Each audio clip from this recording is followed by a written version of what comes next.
बोला पुंडलिक वरदे हरी विठ्ठल. श्री ज्ञानदेव तुकाराम. पंढरीनाथ भगवान की जय. माऊली ज्ञानेश्वर महाराज की जय. जगद्गुरु तुकाराम महाराज की जय. ज्ञानेश्वरीचा अध्याय 16वा. दैवसूर संपत्ती विभाग योग. या अध्यायाचं आपण वाचन आणि निरूपण करत आहोत. 17 भाग झालेले आहेत, 21 श्लोक झालेले आहेत आणि 432 ओव्या झालेल्या आहेत. आज आपण भाग नंबर 18 पाहणार आहोत. ते अगोदर पाठीमागच्या भागात काय झालेलं आहे थोडक्यात समजून घेऊयात आणि मग पुढे जाऊयात.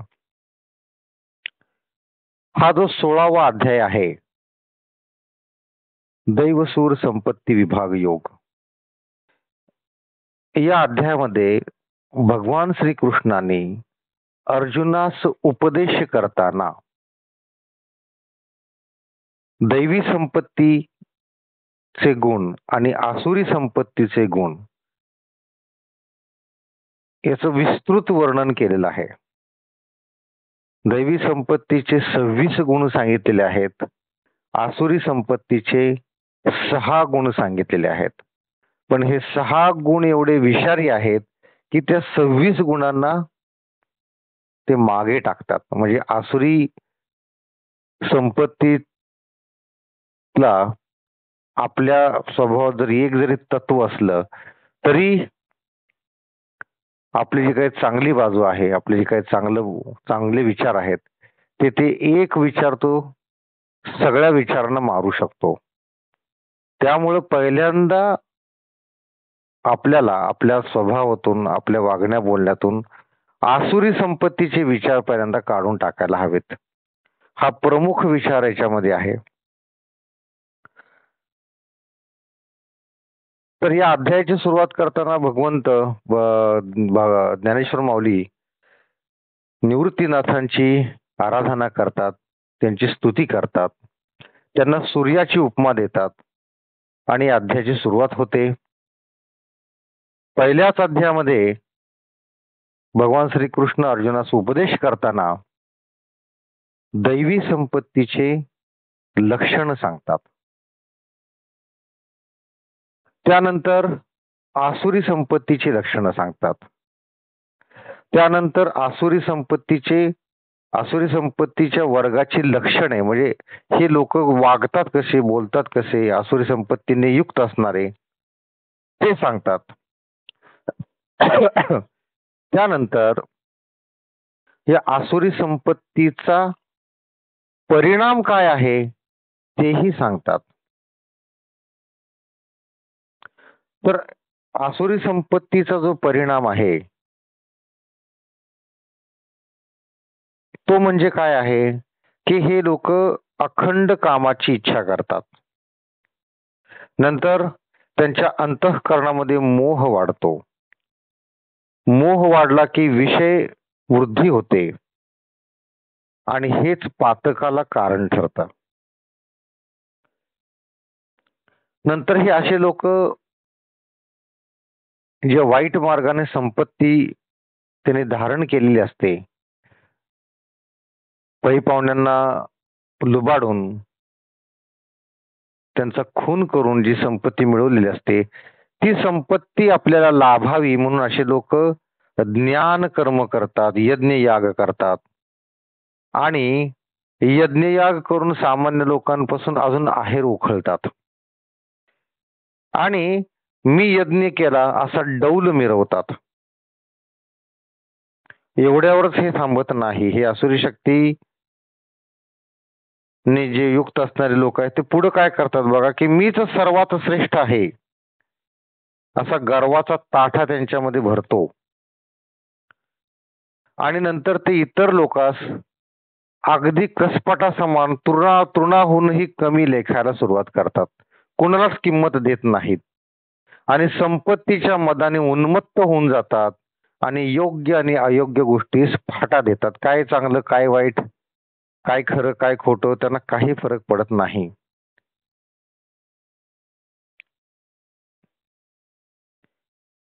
आणि असा त्यांच्या अंगात ताठा भरल्यानंतर ते पातकास कारण ठरतात.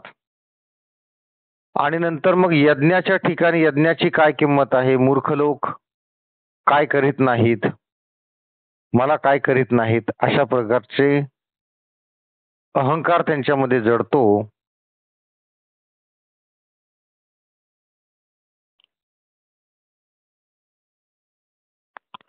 आता हे जे लोक आहेत हे आसुरी संपत्तीने युक्त असणारे लोक आहेत. हे अचानक असे होतात का? त्यांच्यात टप्प्याटप्प्यानं वाईट गुण कसे येत येत जातात याचं वर्णन या 16व्या अध्यायात आलेलं आहे. पहिल्यांदा म्हणजे त्यांच्या मनामध्ये इच्छा उत्पन्न व्हायला लागते. इच्छा उत्पन्न झाली की मोह होतो, कामाची इच्छा तयार होते. म्हणजे ऐशाराम करण्यासाठी लागणाऱ्या गोष्टींचा मोह मनामध्ये उत्पन्न होतो, त्याची इच्छा मनामध्ये उत्पन्न होते. स्त्रीशी बोलावं, स्त्रीला कवेत घ्यावं, अशा प्रकारच्या इच्छा त्यांच्यामध्ये मनामध्ये उत्पन्न व्हायला लागतात. आणि या सगळ्या इच्छा पूर्ण करण्यासाठी पैसा लागतो. मग तो पैसा कोणत्याही मार्गानं धर्म अधर्माचा विचार न करता पै पाहुण्यांना लुबाडून हे पैसा कमवायला लागतात. पैसा जवळ आला की त्याचा त्यांना गर्व होतो, पैशाचा गर्व होतो, त्यातून मद माज निर्माण होतो आणि अहंकाराचा ताठा भरतो. मीच कोणीतरी श्रेष्ठ आहे असा अहंकार त्यांच्या मनामध्ये यायला लागतो आणि त्याचा दर्प म्हणजे घमेंड त्यांच्या मनामध्ये तयार होते आणि त्यातून क्रोध, पैशाची मस्ती, क्रोध उत्पन्न होतो आणि यातच त्याचं पातक होतं, यातच त्याचा नाश होतो. आता असे जे लोक असतात ते जे यज्ञ कर्म करतात, यज्ञाच्या ठिकाणी जे आहुती देतात, प्राण्यांचा बळी देतात, त्यांना हे ते समजत ज्यांच्या मनामध्ये भक्तीच नाहीये, त्यांनी जर यज्ञ केला तर ते फक्त दाखवण्यासाठी यज्ञ असतो, स्वतःचा डौल मिरवण्यासाठी तो यज्ञ असतो. आणि त्या यज्ञाच्या ठिकाणी जो पशु आहे, ज्या पशुचा बळी दिला जातो, त्या पशुमध्ये जे जीव चैतन्य आहे ते भगवंताचं स्वतःच आहे हे ते विसरून जातात. म्हणजे त्या पशुला जो त्रास दिला जातो तो त्रास भगवंतास होतो, ही गोष्ट ते विसरून जातात. आणि सती, सत्पुरुष, दानशील, यज्ञ करणारे, जे अलौकिक तप करणारे, संन्यासी, भक्त, गोपुर, मंदिर, महात्मे पुरुष, अशा ठिकाणी ज्या ठिकाणी भगवंताचा वास आहे, ही जी भगवंताची आवडती राहण्याची स्थळं आहेत, त्यांना द्वेषरूप काळकूट विषाने तीक्ष्ण केलेले शब्दरूपी बळकट बाण मारतात. म्हणजे अशा लोकांना सुद्धा हे वाईट बोलतात. त्यामुळे भगवंताला अर्थातच दुःख होतं. आता ही अशा प्रकारची पाप कर्म जी करतात त्याचं कारण म्हणजे आसुरी शक्ती, आसुरी संपत्ती, आसुरी विचार. आता हे आसुरी विचार करून असा जर नंगानाच करून जर कोण वागत असेल, पाप करत असेल, तर त्याची शिक्षा सुद्धा ठरलेली आहे. असं नाही की या पृथ्वी तलावर कोणी यावं, कसाही नंगानाच करावा, लोकांना त्रास द्यावा, पाप कर्म करावं आणि निघून जावं, असं त्याची शिक्षाही त्याला मिळते. ती काय शिक्षा आहे बघा, तीही यात सांगितलेलं आहे की असे लोक जे मनुष्य देह रूप पदवी धारण करून असा जो नंगानाच करतात, पाप करतात, त्यांची ती मनुष्य देह रूपी पदवी हरण करून त्यांना खालच्या योनीमध्ये त्यांचा जन्म होतो. क्लेशरूपी गावाचा उकिरडा जो असतो अशा ठिकाणी त्यांना पाठवलं जातं. नंतर तमो योनीमध्ये त्यांची रवानगी होते आणि त्यांना मूर्खाचा वतनदार बनवलं जातं. मग भूक लागली असता ज्यांना गवतही खाण्याची सोय नाही अशा वाघ, विंचू इत्यादी रानात राहणाऱ्या योनीत त्यांना घातलं जातं. मग काय होतं की अशा वेळेस भूक लागल्यानंतर हे भुकेने त्रस्त झाले तर स्वतःच्याच अंगाचे लचके तोडून खातात आणि पुन्हा आणि मरतात आणि पुन्हा त्याच योनीत कित्येक वेळेला जन्म घेतात. आता अशा योनींमध्ये ते किती दिवस राहतात? कल्पच्या कल्प 432 कोटी वर्षाचा एक कल्प असतो. म्हणजे ब्रह्माचा एक दिवस 432 कोटी वर्षांचा असतो. तर कल्पच्या कल्प असे कितीतरी कल्प हे लोक अशा नीच योनीमध्ये, तमो योनीमध्ये राहतात. त्यांना अशाच योनीमध्ये ठेवलं जातं. हीच त्यांची शिक्षा असते आणि त्यांना अधोगती प्राप्त होते. नंतर काय होतं, त्यांना जिथं अंधार सुद्धा घाबरेल अशा अंधारात त्यांना कोंडलं जातं. जिथं पापालाही किळस उत्पन्न होईल अशा नरकात त्यांना ढकललं जातं. जिथं नरकही घाबरेल असे श्रम किंवा श्रम मूर्छित होतो असे कष्ट त्यांना उपसावे लागतात. जिथं मल सुद्धा मलिन होईल, तपालाही ताप होतो व ज्याचे नाव काढले असता महाभयी भीती पावते व तमाचा पापाला कंटाळा येतो. अमंगल वस्तूही ज्याच्या स्पर्शाने अमंगल वाटते व विटाळही ज्याच्या विटाळाची भीती मानतो. अशा साऱ्या जगातील निकृष्ट अवस्था त्या पापी पुरुषास प्राप्त होतात आणि ती भोगून हे अधम तामस योनीस जन्मास येतात. तर भगवंत उपदेश करताना अर्जुनास हे सांगतात की त्यामुळे तू अशा आसुरी संपत्तीच्या नादी लागू नकोस. आसुरी संपत्तीपासून सावध राहा. आसुरी संपत्तीने असे जे घोर पतन प्राप्त होते त्यामुळे आसुरी संपत्तीच्या मार्गाला, आसुरी संपत्तीच्या म्हणजे आसुरी विचारांच्या नादी लागू नको असा उपदेश भगवंत करतात. त्यानंतर आपण पाहिलं की काम, क्रोध आणि लोभ याचे परिणाम काय होतात. ज्यांच्या मनामध्ये हे तीन दोष आहेत, काम, क्रोध आणि लोभ, त्याचं काय होतं तर हे लोक या लोकांचा उद्धार कधीही होत नाही. हे हे जे त्रिदोष आहेत, काम, क्रोध आणि लोभ, हे म्हणजे नरकाच्या दरवाजाचा उंबरठाच आहे. त्यामुळं या त्रिपुटीपासून, या तीन दोषांपासून सावध राहा. त्याचा त्याग कर, कारण ते अतिशय वाईट आहेत.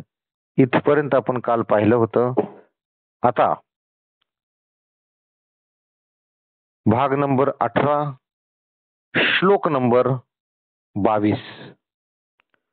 22 नंबर श्लोकाचा श्लोकार्थ बघूयात. हे कौंतेया, म्हणजे हे अर्जुना, नरकाच्या या तिन्ही द्वारांपासून जो मनुष्य मुक्त होतो. नरकाचे तिन्ही द्वार म्हणजे कुठले? काम, क्रोध आणि मोह. तर नरकाच्या तिन्ही द्वारांपासून जो मनुष्य मुक्त होतो ते आपले कल्याण करून घेण्याच्या मार्गाला लागतो आणि त्यानंतर उत्तम गतीला पोहोचतो. भगवान श्रीकृष्णाला अर्जुनास काय उपदेश द्यायचा सांगा की हे पहा की पहिल्यांदा त्याने सांगितलं की या तीन जे दोष आहेत, काम, क्रोध आणि लोभ, यानं काय होतं तर तुमची अधोगती होते, तुम्ही नरकात जाता हे सांगितलेलं आहे. पण आता हे जे तिन्ही दोष आहे ह्यापासून जर एखादा मनुष्य मुक्त झाला तर काय होतं, काय चांगल्या गोष्टी घडतात ते आपण आज आता पाहणार आहोत. धर्माधिका चौहू आतू, पुरुषार्थाची तैची मातू, करावी जे संघातू सांडली हा. हे तिन्ही जीवी जव जागती, तववरी निकियांची प्राप्ती. हे माझे कान नाईकती, देवो ही म्हणे. जया आपण पे पडिये आत्मनाशा जो बिहे तेणे न धरावी हे सोये सावधू होईजे पोटी बांधोणी पाषाण समुद्री बाही अंगवण का जियावया जेवण काळकुटाचे इही काम क्रोध लोभेसी कार्यसिद्धी जाणतैसी म्हणून ठेवोची पुसी ययाचा गा जय काही अवचटे हे तिकडी साखळ तुटे ते सुखे आपले ये वाटे चालो लाभे धर्म अर्थ काम व मोक्ष या चारही पुरुषार्थाची गोष्ट तेव्हाच करता येईल तेव्हाच काढता येईल की ज्या वेळेस काम क्रोध व लोभ हे तिन्ही सुटतील. म्हणजे पहिल्यांदा काय की तुम्ही या तीन जी त्रिपुटी आहेत काम क्रोध आणि लोभ याच्या विळख्यातून तुम्ही सुटलं पाहिजे तरच तुम्हाला पुरुषार्थ करता येतो. कोणता पुरुषार्थ? धर्म अर्थ काम व मोक्ष हे चार प्रकार आहेत पुरुषार्थाचे. सध्या पुरुषार्थ हा एकच प्रकारचा आपल्याला जास्त करून दिसून येतो तो म्हणजे अर्थ. अर्थ म्हणजे पैसा. ज्याने जेवढा पैसा मिळवला तेवढा तो यशस्वी हा एक साधा नियम बनून गेलेला आहे, मंत्र बनून गेलेला आहे. पण असं नाहीये. पुरुषार्थाचे चार प्रकार आहेत: धर्म अर्थ काम व मोक्ष.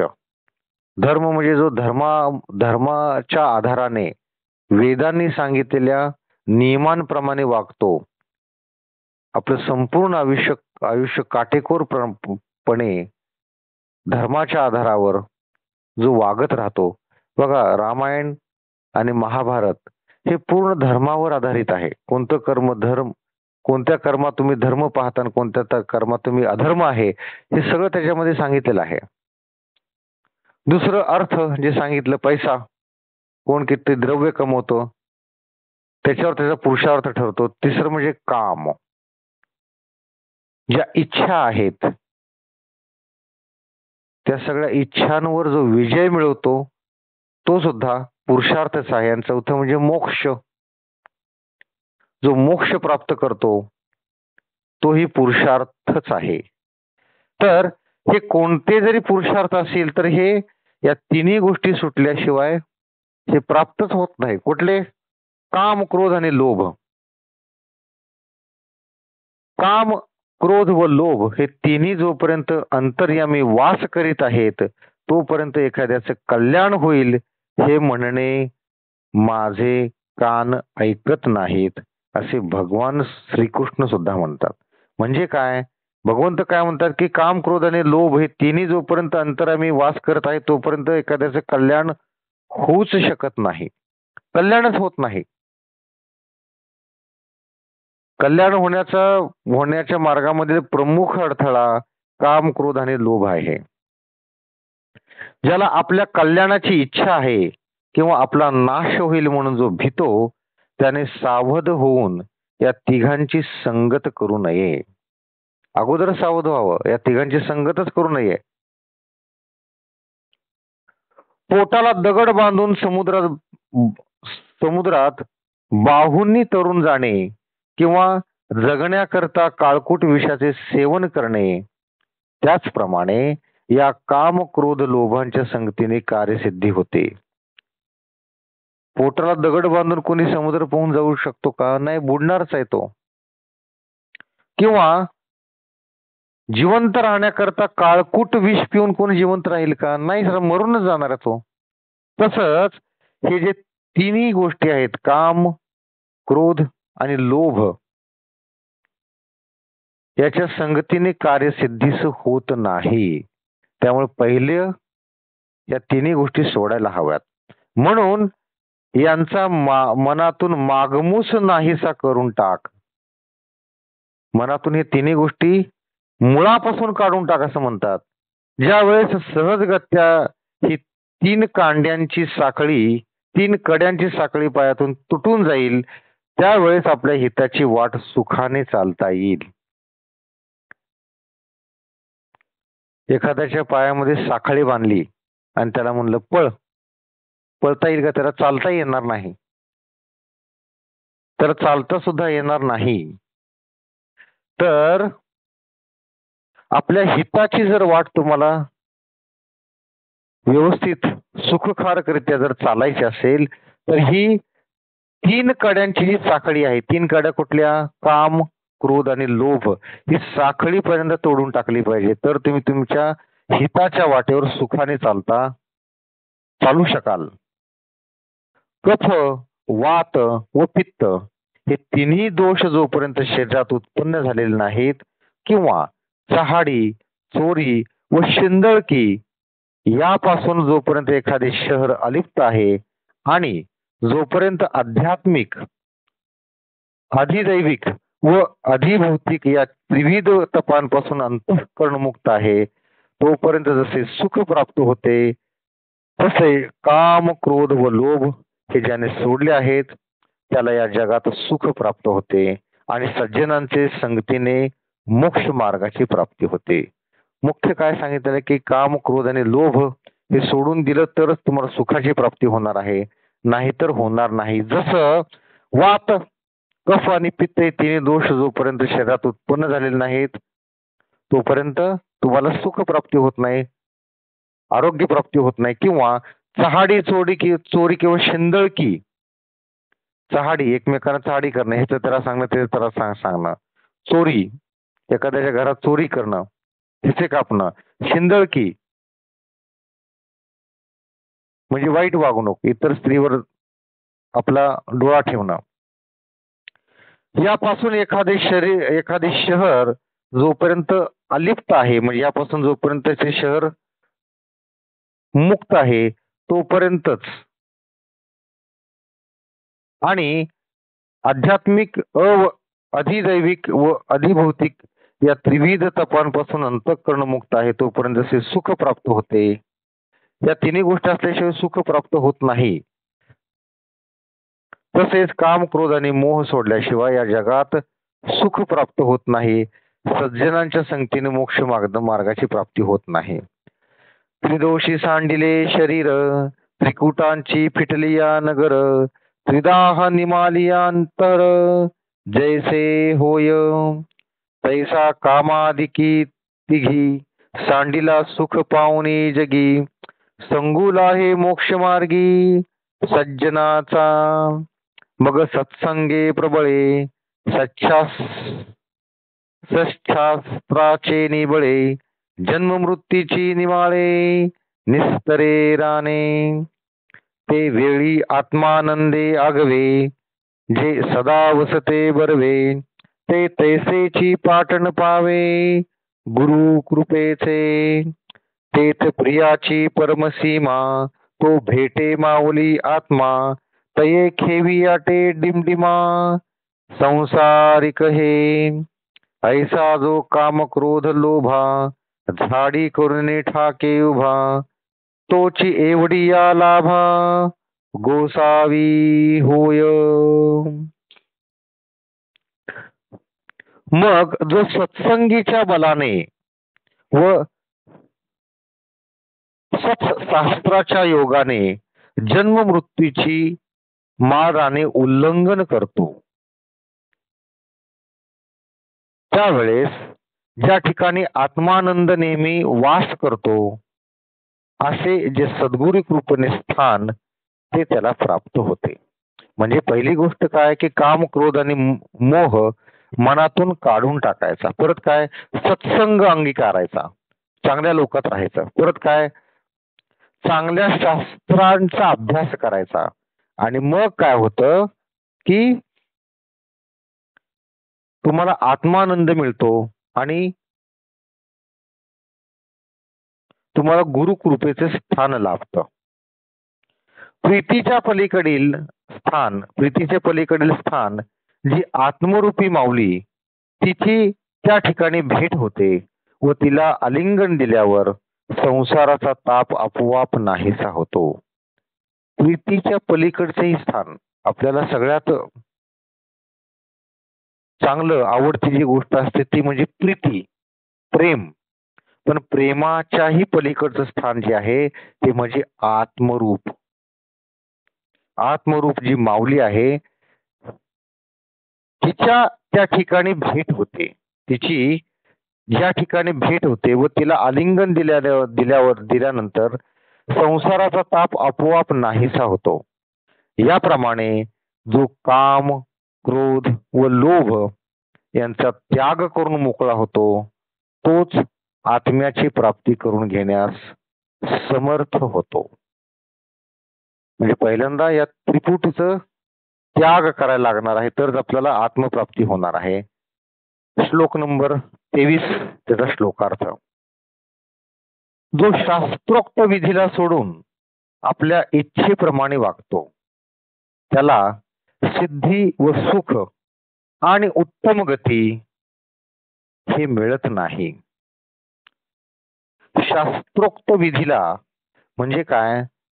जे शास्त्रात सांगितलेलं आहे ते सोडून आपल्या इच्छेप्रमाणे जो वागतो त्याला सिद्धी, सुख आणि उत्तम गती मिळत नाही. बघूयात आता नेमकं याचा काय. ना हे नाव डोलोनी काही कामाधिकांच्याची ठाई दाटिली जेणे डोई आत्मचेरे जो जगी समानस सकृपू हिताहित दाविता दीपू तो अमान्य केला बापू वेदू जेणे ना धरीची विधीची भीड ना करीची आपली चाड वाढवीत गेला कोड इंद्रियांचे काम क्रोध लोभासी कास ना सोडीच पाळीसी भाष स्वैराचाराचे असोस वळघला रान तो सुटकेची या वाहिनी मग पिऊन लाहे पाणी स्वप्नीही तो कहाणी दूरीची तया आणि परत्रतव जाये हे कीर्तया आहे परी ऐहिकही न लाहे भोग भोगू तरी माशा लागे भुलला ब्राह्मण पाण बुडा रिघला की तेथही पावला नास्तिक वादू तैसे विषयाचे नि कोडे जेणे परत्रा केली उबडे तव तोची आणखीही कडे मरणे नेला एवं परत्र ना स्वर्गू ना ऐहिकही विषय भोगू तेथ केवता प्रसंगू मोक्षाचा तो म्हणून कामाचे निबळे जो विषय सोहू पाहे सळे तया विषयो ना स्वर्गो मिळे ना उद्धरे तो. किंवा आत्मप्राप्तीचा लाभ न आवडून जो कामाधिकांच्या ठिकाणीच डोके देऊन राहतो तो आत्मघात करणारा होय. पहिल्यांदा काय सांगितलं की काम, क्रोध आणि लोभ यांचा त्याग करून जो मोकळा होतो तोच आत्म्याची प्राप्ती करून घेण्यास समर्थ होतो. किंवा आत्मप्राप्तीचा लाभ न आवडून जो कामाधिकांच्या ठिकाणी डोकं देऊन राहतो तो आत्मघात करणारा होय. म्हणजे काम, क्रोध, लोभ हे न सोडता जो कामाधिकांच्या म्हणजे या तिन्ही गोष्टींच्या ठिकाणी डोके देऊन राहतो यातच डोकं त्याचं चालतं तो त्याचा आत्मघात करणारा होय. तो स्वतःचाच आत्मघात करतो. या जगात सर्वांना सारखे असून सर्वांवर सारखी कृपा करणारे व आपले हित किंवा अनहित दाखवणारे केवळ दीपच असे जे सर्वांचे गुरु वेद त्यांची आज्ञा जो पाळीत नाही. सर्वांना मार्गदर्शन करणारे जे गुरु आहेत ते म्हणजे गुरु वेद, जे 3 वेद आहेत, सामवेद, यजुर्वेद आणि सांख्य वेद. हे तिन्ही वेदांमध्ये आपल्याला मार्ग दाखवलेले आहेत की कशा पद्धतीनं धर्माची कास धरून तुम्हाला चालायचं आहे, याचा मार्ग या तिन्ही वेदांमध्ये सांगितलेला आहे. तर हे वेद जो मानित नाही, जो पाळीत नाही, जो शास्त्रात सांगितलेल्या विधी निषेधांची भीड धरीत नाही, जे शास्त्र आहे त्या शास्त्रामध्ये जे काय सांगितलेल्या गोष्टी विधी निषेध सांगितले त्याची भीड बाळगत नाही व आपले हित न पाहता इंद्रियांचे सर्व कोड पुरवितो. कोड म्हणजे लाड, म्हणजे वेदांचं ऐकत नाही, शास्त्रात सांगितलेले विधी निषेध पाळत नाही आणि आपल्या इंद्रियांचे जो लाड पुरवतो, काम, क्रोध व लोभ यांची कास सोडत नाही, म्हणजे यांच्या बरोबर जो कायम राहतो आणि त्यांनी घातलेली शपथ मोडत नाही व आपल्या इच्छेस येईल असे जो वागतो त्याची त्यांच्यापासून क्षणभर देखील सुटका होत नाही. सुखाची गोष्ट तर स्वप्नात देखील त्याच्यापासून दूर असते आणि परलोकास तो अंतरतो यात शंका नाही. जो या त्रिपुटीची कास सोडत नाही, वेदांना मानत नाही, विधी निषेधाची भीड बाळगत नाही, काम, क्रोध आणि लोभ यांची कास सोडत नाही आणि आपल्या इच्छेशील असं जो वागतो त्याची त्यांच्यापासून क्षणभर देखील सुटका होत नाही आणि सुख त्याला स्वप्नात देखील मिळत नाही आणि तो परलोकासच नाही तर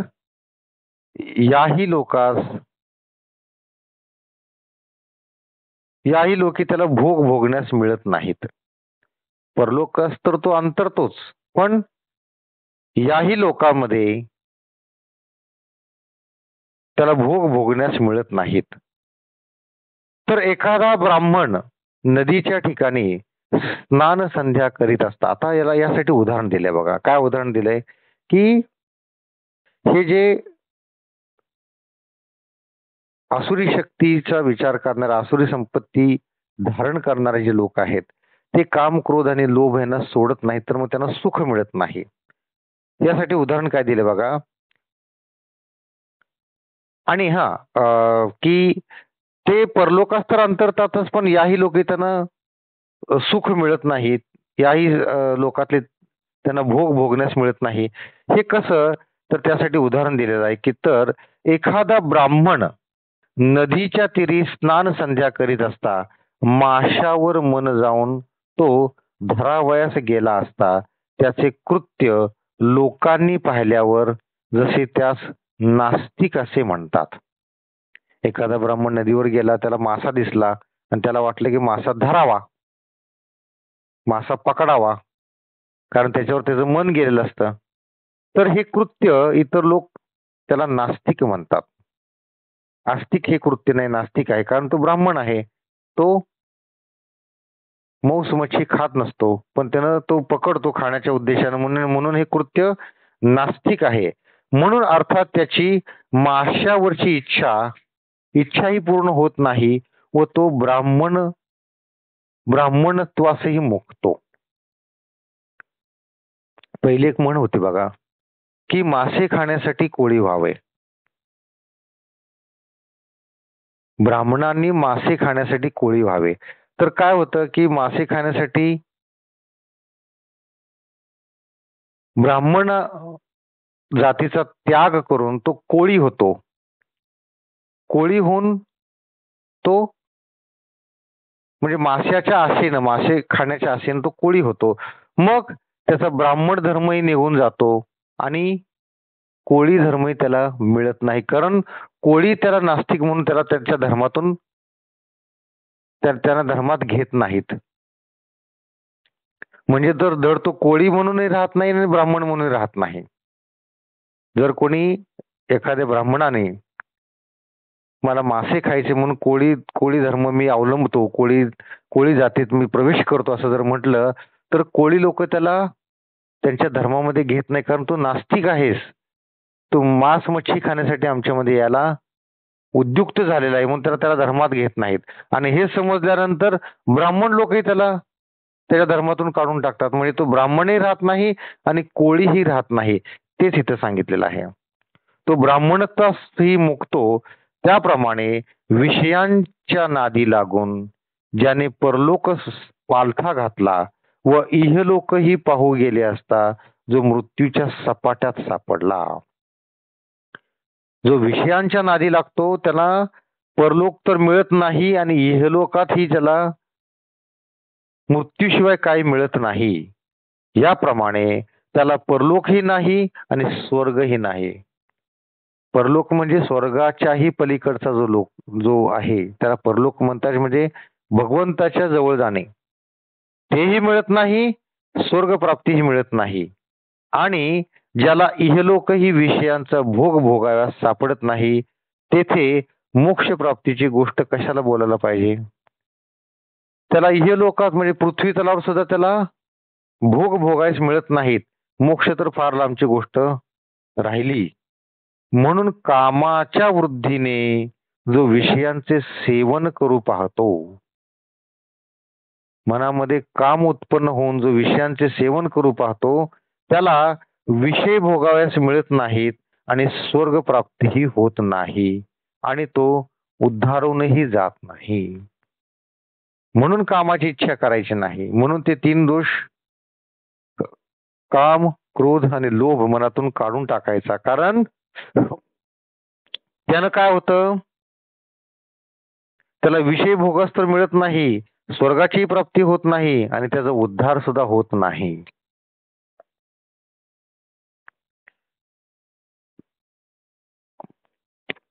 तर आज आपण इथंच थांबत आहोत. भाग नंबर 19 हा आपण उद्या पाहणार आहोत. तर आजच्या भागात आपण काय पाहिलं, नीट लक्षात घ्या की आजच्या भागामध्ये आपण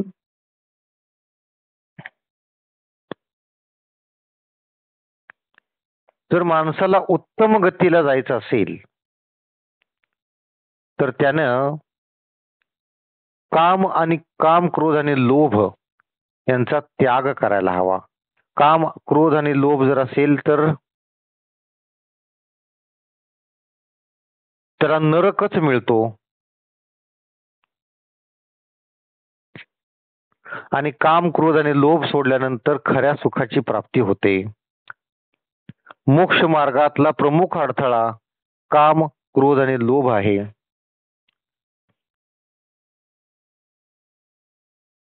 आणि काम, क्रोध आणि लोभ जर नाही सोडलं तर त्याला स्वर्ग मिळत नाही, परलोकही मिळत नाही आणि इहलोकातलं सुख सुद्धा मिळत नाही.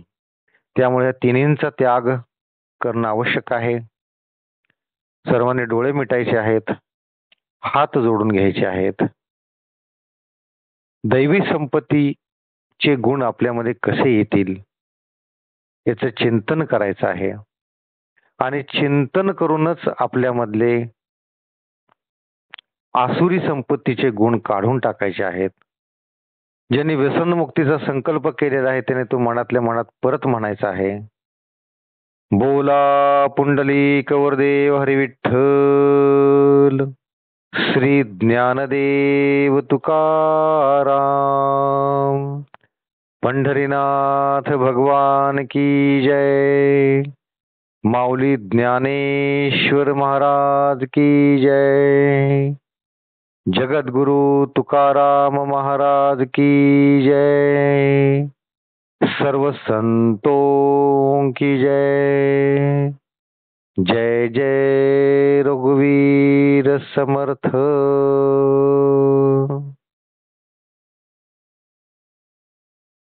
राम कृष्ण हरी.